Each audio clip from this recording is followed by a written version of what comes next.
Welcome traders to another enlightening and Diamo-Lira Forex and crypto trading episode. For those who've subscribed, I've re-recorded this video. I posted this before. I made a new recording with my own voice in hopes to make it better. Also, I've added some callouts as well. Hopefully you'll find it a little bit more clear. Thank you. What distinguishes the masters from the rookies in the trading game? Part of it is the ability to decipher the market's language, and that's precisely what we're going to focus on today. We'll delve into one of the most fundamental concepts in smart money concepts, and that's liquidity and what goes along with it, manipulation. We'll demystify the psychology behind smart money concepts and expose the maneuvers of larger financial institutions that are designed to mislead us traders. They lay traps by seducing us to create liquidity, and then they manipulate the price to take us out after.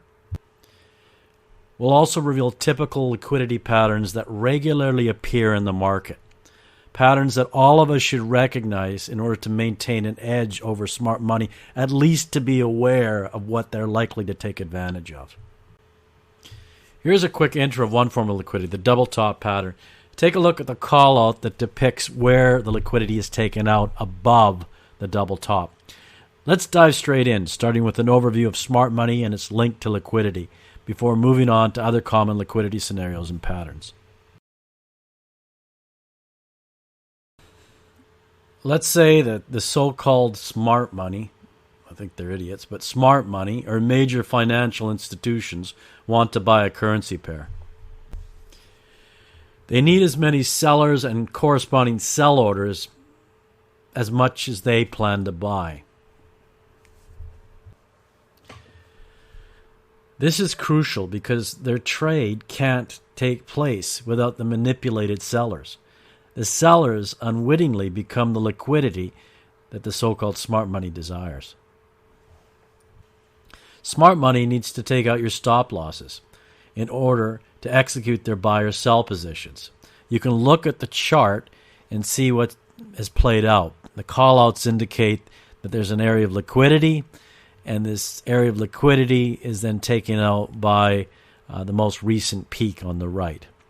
That peak indicates the liquidity being taken out by the smart money so that they can then move the price downwards. They then have enough shares or lots or contracts in order to play it out in the direction that they desire. There's a common conspiracy that smart money can manipulate the market. It's not a conspiracy. They create the situations that mislead traders, and the traders think that they somehow can accurately predict future price action with some sort of high probability. In some cases you can. In many cases you don't have the confluence to actually take the entry that you place. This can create a false conviction for retail traders, making them believe that they're trading with the market, but in reality the market moves towards their stop loss. And after that, triggers or stops, and then resumes its upward trend.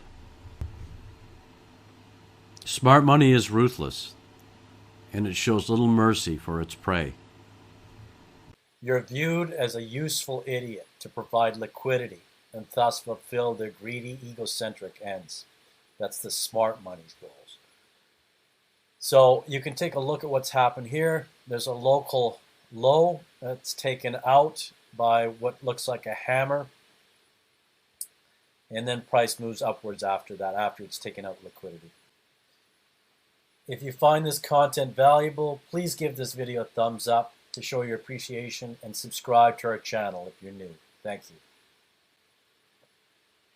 The link to this trading software that's used in the video can be found in the link below. Part of being a successful trader is staying ahead of the smart money by identifying areas of liquidity on the chart. These areas where large orders exist offer input into future market behavior and help avoid significant losses. Let's visualize a market structure like a rally wave with a high and a low, like the one in the chart with the large impulse wave. The lows shown below are areas of external liquidity, while the fair value gap The area that's in the middle, shown in green, is called a fair value gap, and that's left behind by the impulse. And these are called internal liquidity. Price in the market always oscillates between external and internal liquidity. Picture a continuous cycle where the price moves from external, taking out external liquidity, as can be seen in this video, and then back to take out internal liquidity. Again, in the video that's shown. If we examine the diagram, it illustrates a rally wave moving upward, sweeping the external liquidity on the left, above the recent high. Then the price shifts towards the internal liquidity below, indicated by the fair value gap in the video. The price moves to take out further liquidity below by sweeping the nearby low, and then it reverses and heads back to take out more external liquidity above the high. Again, liquidity refers to particular zones in the market where there's a large concentration of orders in the form of stop losses. It's either buy or sell orders. In the diagram you can see on the right there's an indicator which we call the volume profile. And the areas of the volume profile which are larger indicate areas of higher liquidity. When a trader is stopped from a position, the market assimilates the funds related to that stop loss. Spotting an area of internal liquidity before the price hits our area of interest is important, as this pattern validates the strength of our supply or demand zone, usually in the form of an order block. Above is an example of some of these areas of internal liquidity in terms of fair value gaps, with the highest probability order block being below the last fair value gap. We utilize liquidity sweeps as a confirmation measure. The concept is straightforward. The market needs liquidity to continue with its momentum.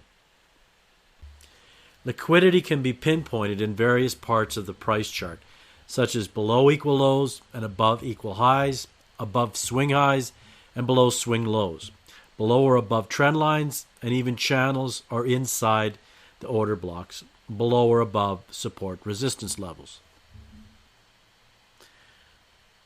Understanding liquidity zones is paramount, as their influence on the market price direction is pretty significant. Ignoring them can result in substantial losses because you're not taking into account where to place your proper stop loss and or target. Important, as traders widely recognize and trade them. This recognition attracts more stop losses and pending orders, which increases the chances of price heading back towards that area to be absorbed in the form of liquidity by smart money traders. Let's concentrate on the liquidity patterns and scenarios most likely to influence price movements. There's some more common ones that repeat on a regular basis. Let's look at those first. Double bottoms and double tops. The first liquidity patterns we should look at are characterized by either equal highs or equal lows. Equal highs being the double top, equal lows being the double bottoms. Again, equal lows and highs fall into the two categories of the double bottom in terms of equal lows and the double top in terms of the equal highs. Let's now explore the specifics of these patterns and examine the psychology behind their formation, why traders form these patterns in the first place, and what they think about them when they're spotted on the charts. Let's start with the equal lows shown in this chart. During the formation of a double bottom, many retail traders who base their trades on chart patterns enter long positions when they spot this pattern on the chart. They place stop-loss orders below these equal lows, therefore creating liquidity pools. As a result, prices experience an upward rally movement propelled by the buying pressure of the retail traders who've entered long positions. This can be seen in the chart. As many of you might know, smart money often manipulates the markets, creating scenarios that mislead traders. It misleads them into believing they have a clearer entry than they actually do. The smart money leads traders into traps and then triggers their stop losses, indicated by the yellow dots. From there, the smart money can create additional momentum to the upside. This leads to an upswing in the market, absorbing all the available liquidity to help fuel the newfound rally wave. Smart money creates situations that leads to fooling retail traders into believing that they've got the market all figured out, only to pull the rug from underneath their feet by triggering their stop losses and then moving in the direction that the retail trader initially intended. Let's look at bearish liquidity patterns. Here we have the bearish equal highs, also known as the double top. Notice that there's a break of structure right after the double top. This occurs where the price moves below the recent low created by the double top. The typical response by retail traders is to go short and place their stop loss orders above the most recent double top. This leads to a liquidity pool located above, again, the most recent double top, which could be taken out later on by price moving upwards, sweeping those highs, and then in some cases moving back in the direction that was originally anticipated by those who shorted the double top. Remember, not all equal lows or equal highs, aka double bottoms or double tops, are created equally. Some of these double top or double bottom patterns actually are more dependable than others, depending upon the level of confluence. If they're not that dependable, in other words, they don't exhibit areas of confluence, then in some cases they're taken out in the forms of liquidity above or below them. This is an example of a double bottom on the right that actually has several levels of confluence and therefore will probably not be as likely swept as a means of liquidity by smart money. In other words, the price is most likely to move in the direction anticipated by retail traders in this particular case. For selections or trades where there's less confluence, then again, maybe it's the case that the areas of liquidity below, let's say in this case a double bottom, may be swept. And then price, again, move in the direction that was originally anticipated. In a nutshell, understanding liquidity is vital in figuring out market dynamics and price action. Figuring out whether price actually is going to sweep that area of liquidity or most likely move in the direction that's anticipated by retail traders. Identifying areas that are most likely to be swept, such as double tops, double bottoms, or even trend lines, or again order blocks, is necessary again to understand the market. It's most important that you understand which of these regions are considered most high probability in terms of being swept, such as an order block that was preceded by some sort of fair value gap. We hope this deeper dive in liquidity patterns is helpful to you and at least gets you started in terms of thinking what is a higher probability entry or exit in terms of areas of liquidity. If you found value in this video, please don't forget to hit the like button and subscribe to our channel and comment below. You can subscribe for future educational videos. Thank you. Also, click the bell icon below to get future notifications for new videos.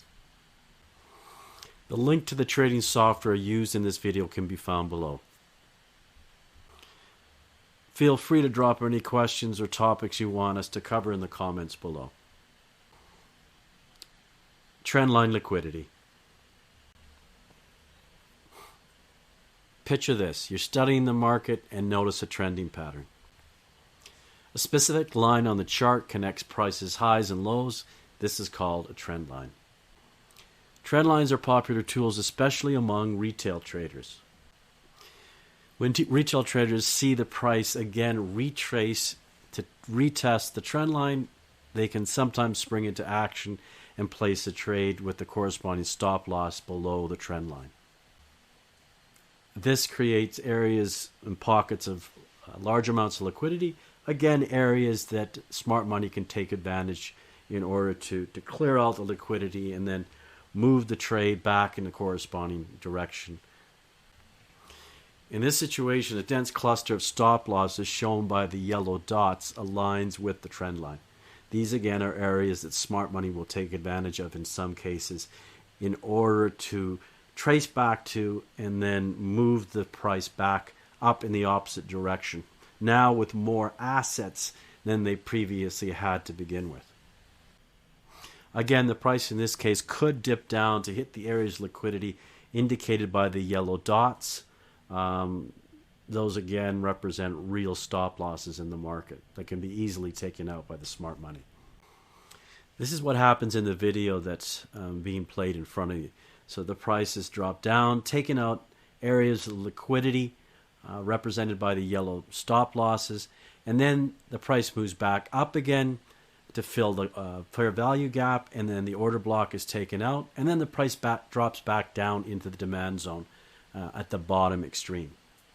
One of the opportunities as a trader for you would have been waiting for the price to take out the stop losses in the trend line until it dropped down to the order block just below the trend line. There's a demand zone there. At that point, you could place a trade with a stop loss below the recent swing low, and then hopefully, as in this case, watch the price move back up.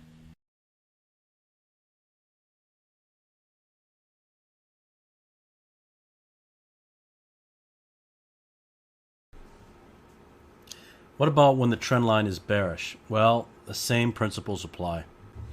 The price forms a bearish structure and an untouched supply zone. The price then descends inefficiently, creating minor breaks in the structure. The creation of this trend line lures retail traders into going short and placing their stop losses above the trend line, which in turn creates a large pool of liquidity below the upper supply zone. Your best move is to wait for the price to hit liquidity above the trend line, trigger the stop losses, and reach the red supply zone on top. The situation presents a strong opportunity to go short from this supply zone on top after the retail trader's liquidity has been cleared. The red zone that forms on top is the supply zone. Remember, the price is more likely to reverse from the upper supply zone and continue in its dominant direction, which is bearish. There you have it. We hope this explanation clarifies the concept a little bit better for you. Don't forget to subscribe and turn on the notifications to stay updated. The link to the trading software used in this video can be found below. We love hearing from you, so comment below with any feedback or suggestions for future topics. Your support means the world to us, and we can't wait to see you in the next episode.